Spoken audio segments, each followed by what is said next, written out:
How's it going, everybody? This is Jason Ostrowski, and welcome to another edition of the Everything Real Estate Podcast. In today's episode, I am thrilled to have a conversation with the president of Berkshire Hathaway Home Services Fox Roach Realtors and recent Riz Media Hall of Fame inductee, Joan Docktor. It's not every day that you come across the opportunity to sit down with the president of Fox Roach and have a conversation about the state of the market and where things are heading to. But that's just what we're going to do this week with Joan. Get her take on what's happening out there, not only in our local neck of the woods, but we'll talk about what's happening in the country as a whole. And we're also going to touch upon what you are feeling out there as the agents. I know right now, it can be a frustrating time. It can feel a little overwhelming. There's not a lot of inventory out there. Many of us have written multiple offers with the same buyers. And then also, we're going to talk about just how to deal with your clients and empathize with what they're going through right now in this crazy market. So let's jump right into it with Joan Docktor, and we'll pick it up on the other side. I truly have the big guns on the podcast today. I am very fortunate and very honored to have Joan Docktor with us. Joan, how are you? I'm doing great today. Really feeling good. If it's anecdotal, I have to say so today I should start by saying we're going to talk about the market. We're going to talk a little bit about you, the agents, and what you're experiencing out there. And we're going to talk about your clients and what they're experiencing out there and get Joan's take on everything in the year ahead and the market as it stands. But anecdotally, last week I was miserable. And I'll tell you why I was miserable is because I really, this year especially, hit the ground running with my marketing. I was ready to go. I was doing this. I was doing that. I was so excited about what I was doing. And I was hearing crickets chirping. And so I was saying to Ann last week how miserable I was. I can't believe, that I'm not, hearing a response. And then this week, all of a sudden, everything just exploded at once, which is great because I feel as realtors, we complain when we're not busy and we complain when we're busy. So there's kind of no in between, I think, for us. So with that in mind, from a market perspective, and, I see what's happening in my own little neck of the woods here in Montgomery County and the surrounding Philadelphia suburbs on the PA side. But obviously the market is not a monolith when it comes to places like the Lehigh Valley or New Jersey or Delaware, the Shore Points and Philadelphia itself. And the overarching theme and the simplistic answer to the state of the market that we always hear is that, inventory is very low or maybe even lower in December and January. And month supply of inventory is still low. Buyer demand is still really high. Listings are getting multiple offers and it's just crazy out there. However, looking at our local insights in ACE, it's much more of a nuanced picture with some areas and segments of the market much more competitive than others. And being that you get to see our Fox and Roach footprint from 36,000 feet, what do you see happening out there right now from a market perspective? So, Jason, what you just said is really it in a nutshell. It varies from region to region, obviously, depending on price range and what have you. But if you look at the Bright footprint this year or in the last year, whatever, inventory is down so much. In fact, I saw a stat the other day that there was half the number of listings in the country than there are realtors in the United States. Wow. So that just goes to show you, how low inventory is. Now, this year, right now in inventory in the Bright footprint, there's about 7,000 listings. And last year, there were 8,000. In fact, there was 8,600. And so you can just see, and in the year before that, there were 15,000. So we have just been going through, yes, a house comes on the market, a house sells, and we don't have to worry too much about inventory, but we're eating at our inventory nevertheless. And so that has to eventually affect sales. And in fact, this January, sales in the Bright footprint were down from last year for the first time, in a long time.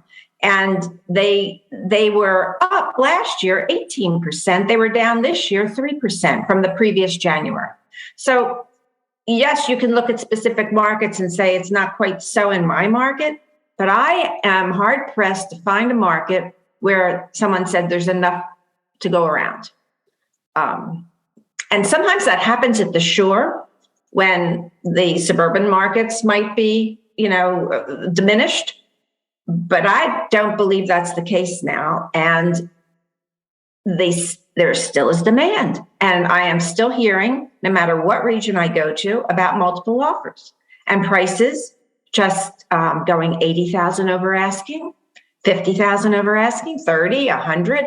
So it just continues at a more fierce a level than it was last January because of that inventory. And so far, the increase in prices, because the affordability is tough, but that has not deterred those buyers who are buying. Now, I'm sure there are buyers who can't buy because of the pricing, but there's plenty of buyers in the market that can still buy. It's really amazing that last year, when we got shut down and, the pandemic was in the beginning was taking its course and we kind of kicked it back into high gear come say May 2020. We saw that demand start to really get intense and you would figure at some point it would have to slow down. And it just has not slowed down. We've seen blips here and there where you're like, okay, maybe it's slowing down a little bit, but then it picks right back up again. And my career, obviously, I've been in for 15 years. It's not like I've been in the real estate business for 40, 50 years, but I have never seen anything like it.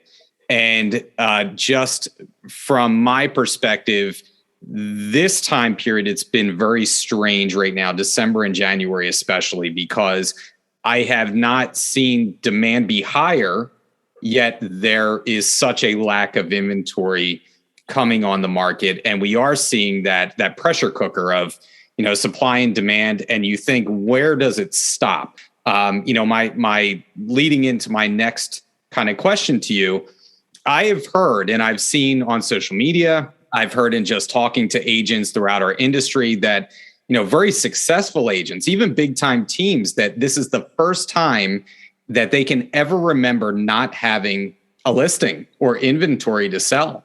It's been, 0.2 months supply of inventory, 0.4 months supply of inventory. It's just crazy. And the well kind of dried up. And then to complicate pictures we had the Omicron spike and all those good things. So maybe people are pushing their listings out later. Do you think the spring will open up that inventory a little bit, or will it be the mad dash that it's been the past couple of years, or do you think it'll be a little bit different? What's your take on where the spring market will head? I go back and forth on that. Lawrence Yun says there'll be inventory that'll be released, and that we'll see more inventory, and it will help balance the market a bit, although it'll still be a seller's market. I was talking to someone at the Fed today, and he told me that in Philadelphia, there were 20,000 applications for multifamily and single family homes pulled in December, I think, or it might have been for the full year. There were, I think, up until December there were 10,000, and then now there's 20,000.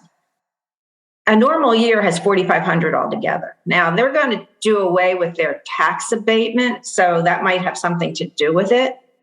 But they're builders that are, whether they'll be condos or whether they'll be single family homes, they see the need and they're pulling permits. So I think if we get the building, more building, we'll be in better shape.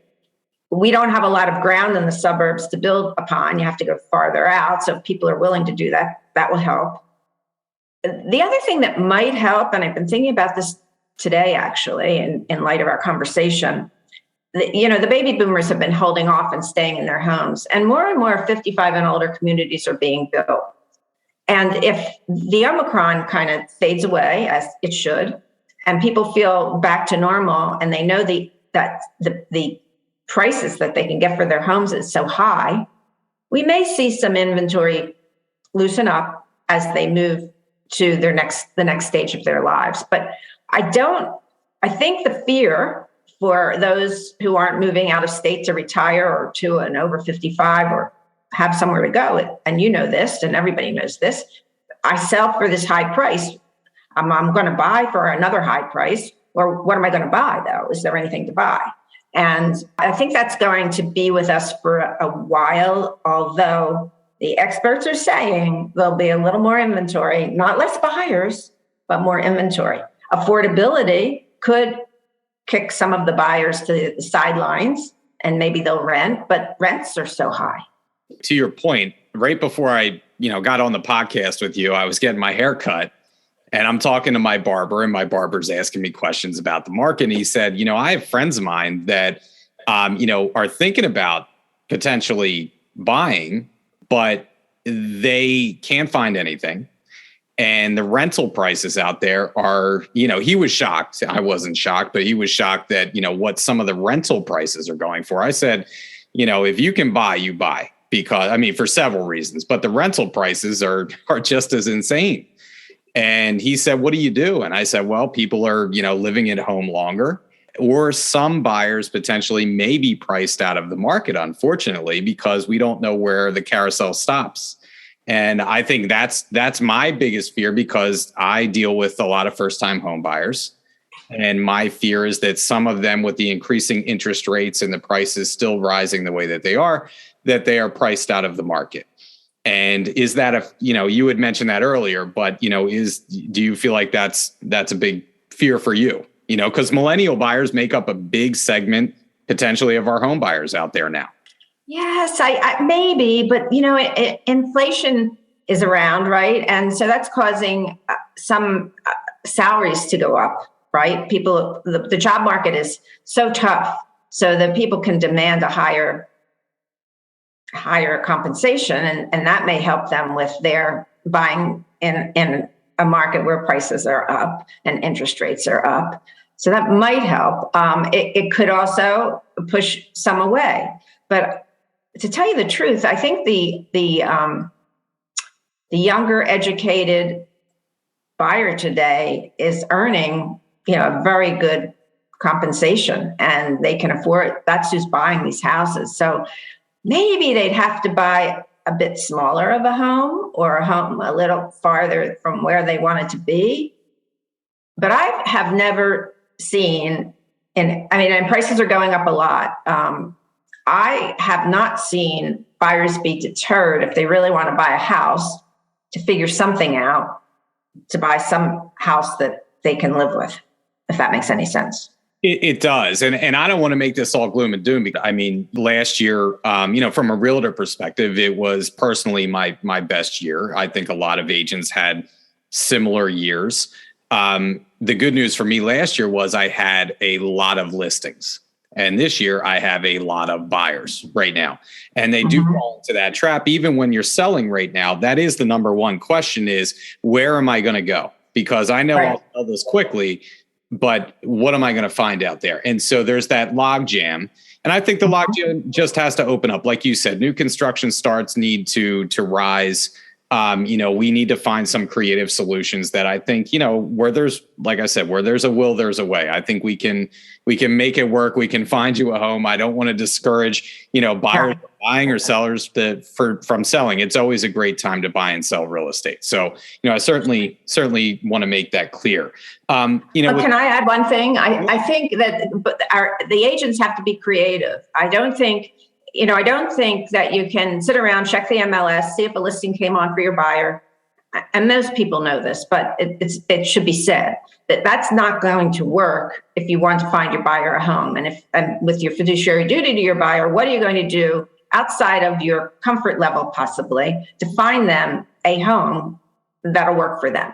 And I remember when I was first in the business, and I've been in the business a while, so I've seen these cycles. But when I was in the business in the 80s, we had the similar problem, probably not as acute, but a similar problem. And I would just call everyone I knew in the industry, every realtor. I would search their books back then. I'd search the books. I'd figure out a house that maybe they didn't ask for, maybe they're not thinking about, but that might work for them. And I heard an agent in the Lehigh Valley say one day that she had a buyer who could spend, I think, in the 400s. So she looked at some of the inventory that's not so great in a lower price range where he'd have to fix up and do an addition or do something in the 300s. And she found him a home. So there's 1 I don't know, 5 months of inventory, 1.2 months in between those two, 1.2 to 1.5 in the last year. There's inventory. It's not as desirable, but can you make it work? It's not HGTV inventory, but can you make it work? And I think it behooves us to think outside the box in that way. Yeah. And I agree with you 100% because I just look at my clients now. One thing that I do is every day, a lot of people set up their hot sheets and they do that for their clients. They see what's on the MLS, but everybody's doing that, because you have to do that right now. And you have to be out there day one, day two, or else that home could be gone. Right. So I look at my warm list every day and think about, one thing I do is think about who are the agents that I know in the area that may be getting inventory like this. So I may reach out and work my relationships with these agents. If you have something coming on in this price point, definitely let me know, and work that side of things. From a neighborhood perspective and trying to, some people do neighborhood mailers and phone calls. I think I had mentioned this on a previous podcast. I recently did ad spends on social media saying, do you have a buyer for, do you have a listing for my buyer? They're looking for XYZ in this area. I'm just trying to get as creative as I can and get ahead of the pace. Plus, your clients appreciate that. If you let them know that you're doing that, like my people were blown away that I was spending money on social media trying to get them a house. I think we definitely need, number one, to show that we care about them and we're trying. But number two, to, like you said, to get creative and try and find a solution to all this. So being that interest rates are going up or forecasted to go up, do you anticipate that those rates are going to have any kind of effect on the market? Like you had mentioned, they may need to buy a smaller home, but they're still going to buy. So do you think it's going to drastically cut into, say, sales or anything like that this year? If I can go back for a moment about Sure. the shortage of inventory and then get to that. The other thing that I've seen agents do, and it's more of a tactic today than it was years ago, are those unsolicited CMAs that Jimmy Burgess talks about. And I saw one that an agent had done, one of our agents, and she did a video and she went through the whole presentation. She went through all the stats on a video that she sent out to the consumer, and she did get some listing appointments. So that it worked, and I would suggest that we do that with our sphere, do that in a geographic farm. We need to be more creative than the others in the marketplace in order to win the day. As far as interest rates going up, yeah, they're going to go up from all appearances and from what every economist says, and there may be three hikes this year. There may be more than that, I've read. Do I think it'll affect affordability? It definitely will, but I believe that there are life situations that people have where they have to move and they have to buy and they have to sell. And those life occurrences, whether it's having a baby, having another child, whether it's getting married and planning, whether it's someone passed away and you have to sell. I mean, there's those life situations that are going to occur. We have to be the first to find those situations. And yes, affordability might be an issue, but again, salaries are up and there are plenty of buyers that can afford it that are out there. And so if you have a buyer who can't, then look at a lower price point and see what they might compromise on. That's my suggestion. But I think the market's going to be good this year. I think that sales will be similar to last year. They might be down a point or two, but that's nothing. We're at record highs in numbers of sales. So even though we don't have inventory, and even though we're at an acute point, it has been a very, very robust market. I'd rather have this than the other way around. I agree with you 100%. I mean, I remember after, 2009, the years of, 2000, well, the end of 2009, 2010, 2011, 2012, were just miserable. I mean, we saw a lot of people dropping out of real estate altogether because there was just, there's no buyers to buy anything. I would much rather have this market. I'm excited for the year ahead. I really am. I know it'll be a challenge in certain ways, but it's always a challenge in certain ways. And so, I think it'll be a good year. And to just emphasize your point about those unsolicited CMAs, I've done them as well. I think they're a great value add for your clients, and hopefully you will get more business out of that as well. So we talked about buyers out there and the demand that's going on. A lot of them have written multiple offers. Maybe they've missed out several times. Let's just say there's agents out there that are, they've written 10 contracts with their people and they still haven't gotten anything yet. What advice would you give to those buyer agents that are kind of, struggling and throwing up their hands and saying, "Oh my God, I can't believe that we lost out on another one"? What would you say to those agents to ease their pain a little bit? Because I think we all have experienced that kind of pain and frustration, the past couple of years. There's buyer fatigue for sure. There's agent fatigue. We are all tired. We're tired of Omicron. We're tired of the coronavirus. We're tired of this market, because it's been exhausting. And I think it's really important to acknowledge it with your clients. They're exhausted and they've lost, and how demoralizing to write offer after offer and not get a house. And so you have to look at each one individually, I would think. And what can you do to better the offer? Is there something that Prosperity could help you with their pre-qualifications and with the lock-in of interest rates? Make sure you know the products, because there are things that will help, will give you, a leg up, so to speak. That doesn't guarantee anything. But I think what most agents are telling, and what I've heard telling their buyers is, just have to hang in there. You're going to get a house. You're going to get a house. I remember when I was frustrated years ago when one of my kids wasn't potty trained. And I would complain to the pediatrician, and the pediatrician said, believe me, that your child will be out of diapers by the time they walk down the aisle. They will not always be in diapers. So there will be a time when this market eases up, and you've got to stay on it and stay after it. And it's a time where we really have to work. I mean, really hard. We always work hard. Realtors are the hardest working people I know. But now I believe you have to be more creative. You have to know the products. You have to work harder. You have to have your ear to the ground.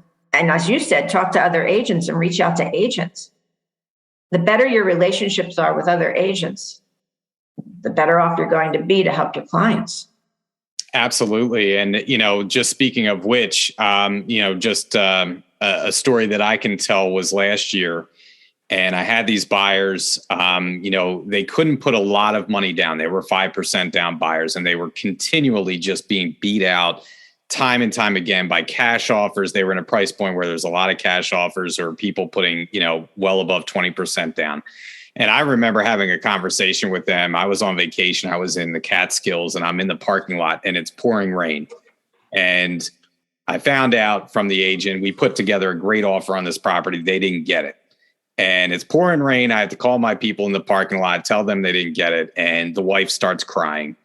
And I got emotional. I almost started tearing up because, you feel their pain. It is that painful at times. And it was my relationship with another agent that led us to the eventual home that they got. And so I truly believe, work those angles with those agents and try to do your best to stay ahead of anything that's coming on, and eventually it does work out. Right. And this market will not stay this way forever. I'm not exactly sure, and nobody knows for sure what will turn it. I think it'll happen a little at a time, as things will ease up. But we've satisfied a lot of buyer needs. So those people are in homes for right now. And yes, there's still more. And there are so many baby boomers that will eventually say, I've had enough. Mm-hmm. Whether it's the plowing of the snow or whether it's the mowing of the lawn, whatever it is, or whether it's a health issue. So, unfortunately. So again, the life events will occur and people will have to sell. And we'll I think slowly but surely the builders will build a little more. Now, the problem with building is that they're building very expensive homes. More so, they're not building average sale price homes. So it doesn't really help the lower end buyers, the building, because they tend to be in a higher price range because of the cost of ground and everything else. But that will satisfy maybe those who want to move up, and then somebody can move into their homes. Yeah, and I chuckle because some of the things that you mentioned, right now I have buyers that cover all the things that you said. You know, I had a buyer reach out to me, they have a pregnancy and they're about to have a child, they're going to move up. I have another one who just had another child, they're ready to move up. I have someone who hates shoveling snow, she wants to move, you know. So if for all those reasons that you're saying right now, or there was a death and it's an estate, it's the same thing. There's always going to be reasons for buying and selling. So we talked about buyers and the difficulty that they face. Now, I want to talk about us as agents going out on listing appointments as well, because on the listing side, just doing a little research, I see that list to sale price ratio on average is usually right now in the upper 90s to even over 100% of asking. And days on market are still incredibly low. And there are a lot of sellers out there that think that they can just put a sign in the yard, you know, the home is going to sell for top dollar. They can hire some discount agent to do the work. We're all the same. You know, I just had this conversation with the seller actually yesterday, where I had to let him know why I was worth more in this market. And what advice would you give to those, you know, listing agents out there going on listing appointments and trying to convey their proper value in this market? Because that's a challenge too. In a very hot market, there's pressure on commission. There always has been. There's more pressure on commission than I've ever seen at this point, for all the reasons you just stated. And we need to know our value. We have to believe in ourselves. We have to have some swagger, I always say. Mm-hmm. And we need to convey to the seller that we can get them more. They'll net more with us than without us. And we can't always do that, but we need to make the best case. And using examples is often a good way to go.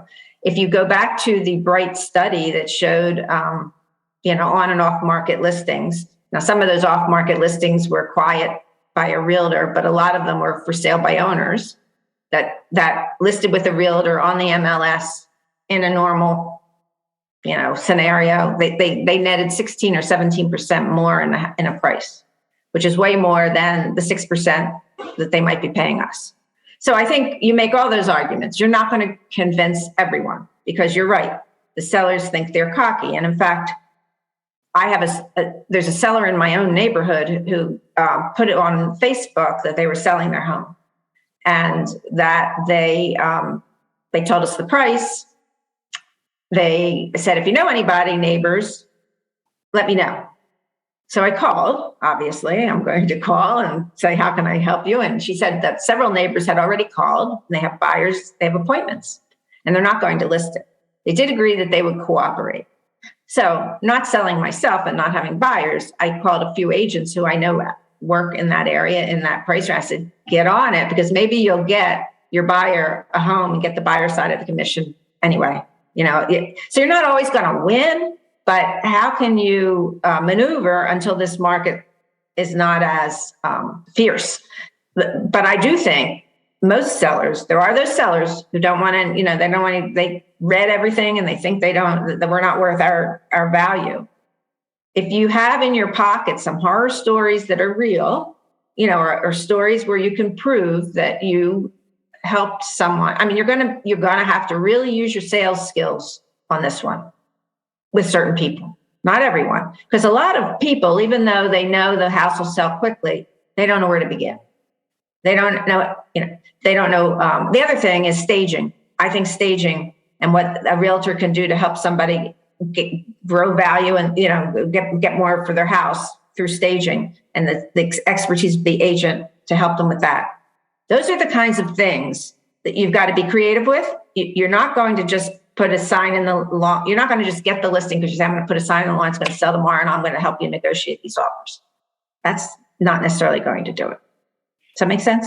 Yeah, absolutely. And I actually love the challenge of going out on a listing appointment right now and dealing with a seller like that. I actually like it because I do think it's, I agree with them. I say, yeah, you are going to sell this place, but are you going to sell it for the highest price possible in the shortest amount of time?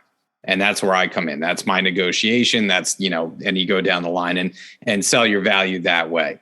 I do think that I vacillate back and forth. I almost feel bad for sale by owners because I can tell a story recently where someone was so excited in a neighborhood that he sold his house himself for this amount of money. Meanwhile, the market moves so fast right now that he probably could have got $50,000 worth in what he got. And he thought he got such a great deal, but you don't know what you don't know, and they don't know that they don't know. And, I use that story when I go out too, because the market literally is shifting underneath our feet right now. And what you thought was a good price yesterday is not a good price today. I've heard agents say, I can't, whatever price I think, it's probably higher. And so when I show you the comps, it's probably beyond that, but the market will bid it up. Now you need a good agent to be able to get those multiple bids bidding up. You also need a good agent to make sure that you get the settlement. So even, people are removing clauses and they're doing all kinds of things. But I still think when you're a for sale by owner and you really don't understand and you haven't done this in a long time, probably over 10 years, you haven't sold a house, that like anything else, when you don't know what you don't know what you don't know. And things are bound to have wrinkles. It's incredibly hard. Even when I was in management and coming out of management, going back into sales, and it wasn't that long, it's still like it's like riding a bike, but you still have to retrain yourself with the new technology and the market and what's going on out there. And, it can be a challenge. So yeah, you definitely need an experienced agent to help you in this market right now. So on the flip side, we talk about the agents and their angst dealing with their clients. But, we spoke a little bit about this from a buyer and seller perspective and what their point of view is right now, especially buyers out there. In this market, very hard decisions need to be made in the blink of an eye. You don't a lot of times have time to go back for, a second showing. You might be waiving certain things that you feel very apprehensive about, whether it be inspections or appraisal. You're even seeing people pay for transfer taxes, for UNOs. And then on the selling side, you're seeing someone, that may have to rent for an extended period of time.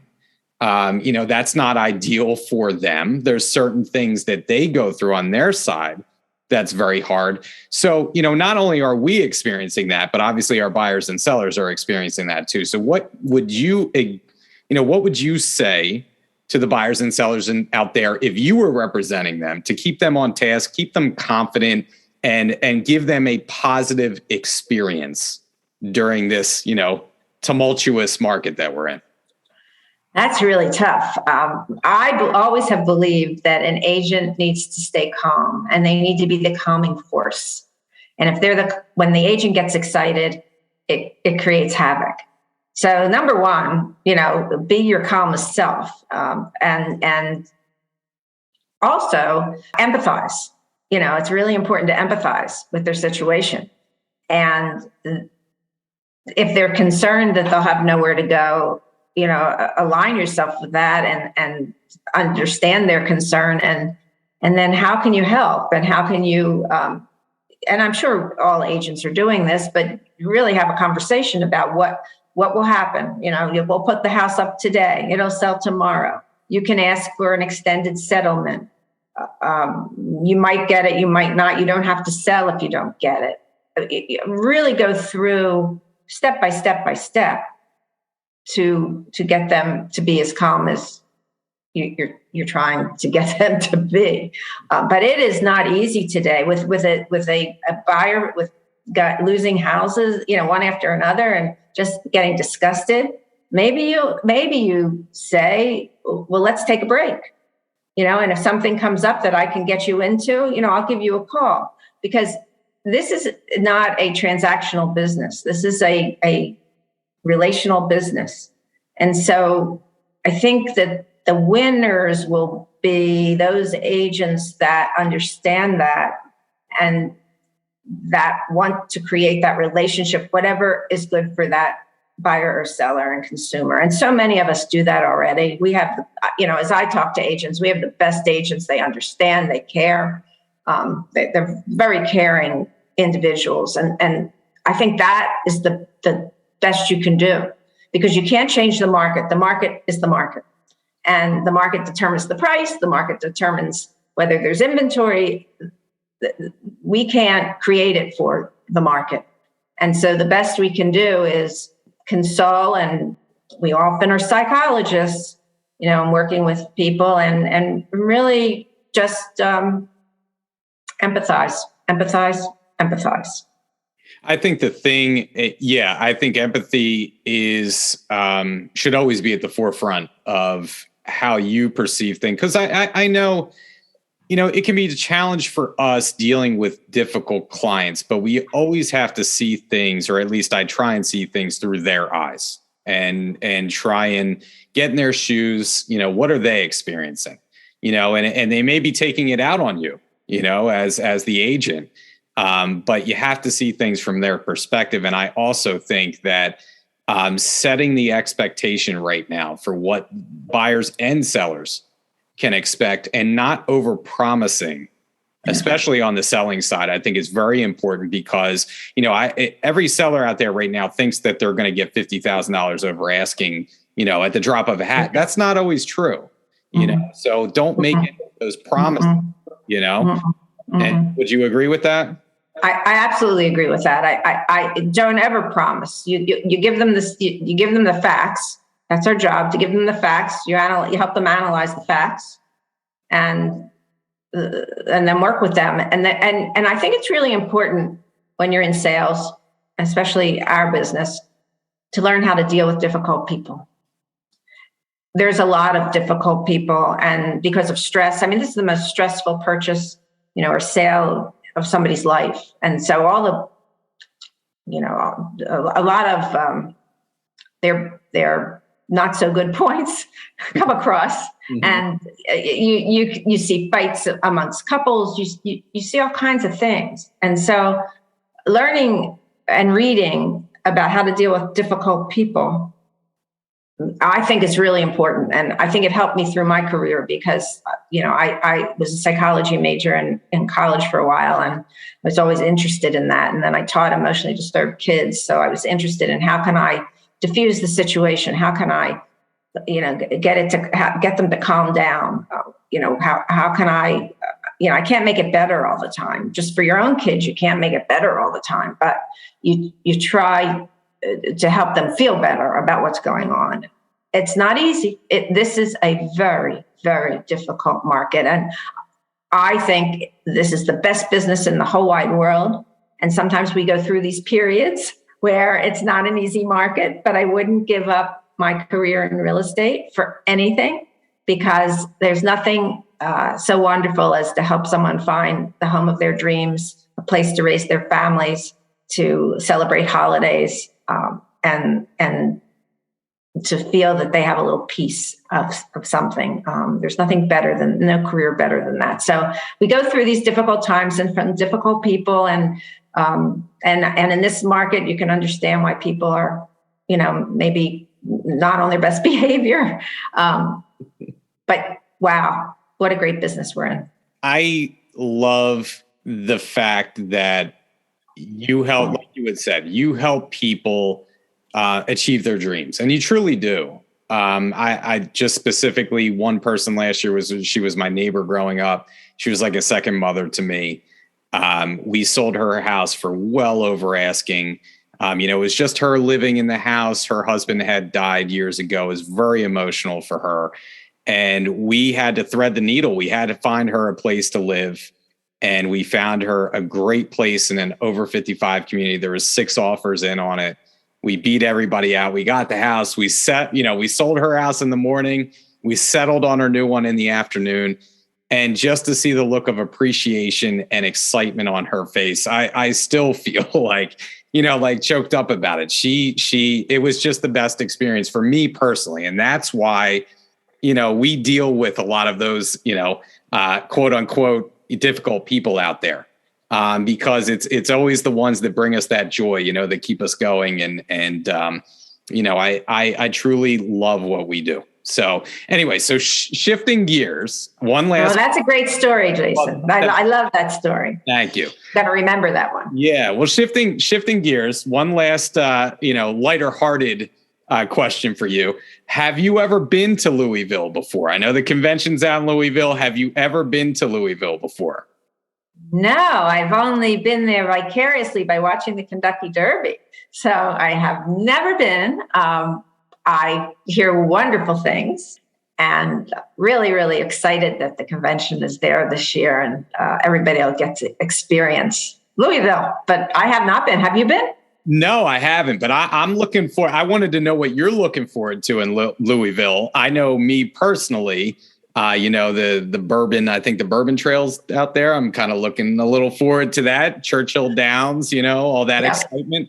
But I'm just really excited actually to network with a lot of people, meeting people through the podcast, or, just being lucky enough to be in touch with agents throughout the country. I'm really looking forward to meeting them in person.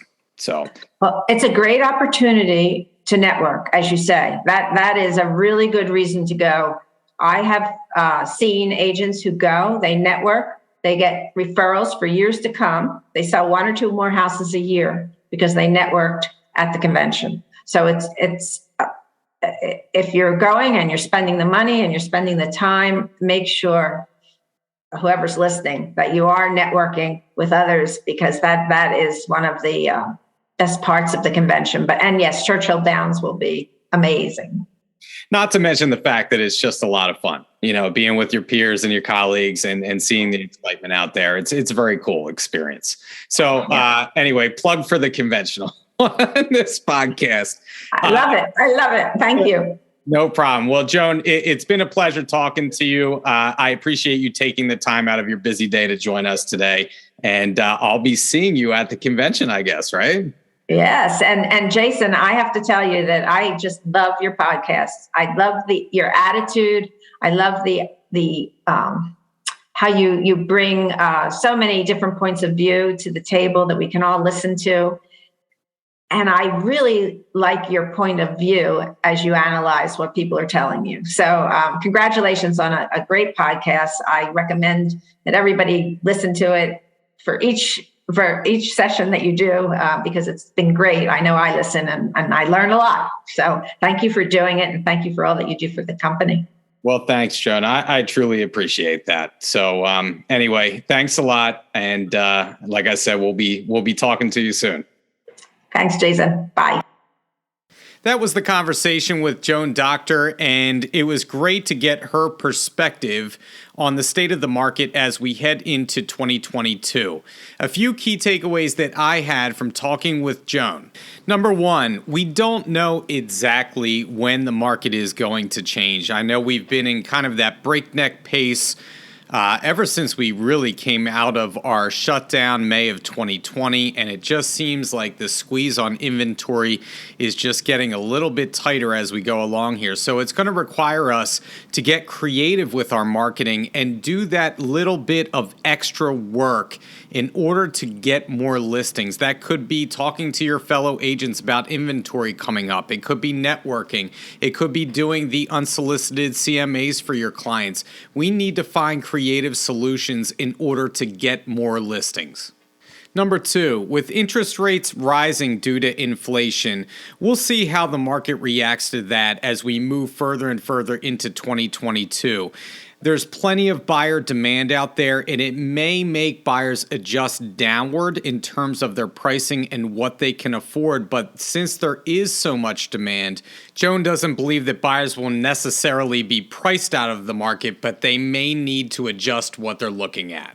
And finally, number 3, try and put yourselves in your buyers and sellers' shoes. It's an incredibly emotional time period, probably even more so than a normal market because everything is just turbocharged. They have to make snap decisions on whether to buy a property one time through it, and then you have to write an offer the same day. And on the flip side, the seller may have to move themselves, and that whole process is stressful when they don't know where they're going or they have to move into a rental. So try and empathize as much as you can with your clients, understand where they're coming from, and sometimes when they give you a hard time, you may need to give them a break. Well, that's it for this week's podcast. We will be back in another couple of weeks with a new topic, a new guest. And as always, if you want to hear something that we haven't covered yet, please reach out to me, jason.ostrowski@foxroach.com. And if you haven't subscribed to the podcast yet, be sure to do so and leave us a review. We value your feedback and it helps us to reach more people. And until next time, this is Jason Ostrowski saying stay safe out there. Stay selling, and we'll catch you on the next episode of the Everything Real Estate Podcast.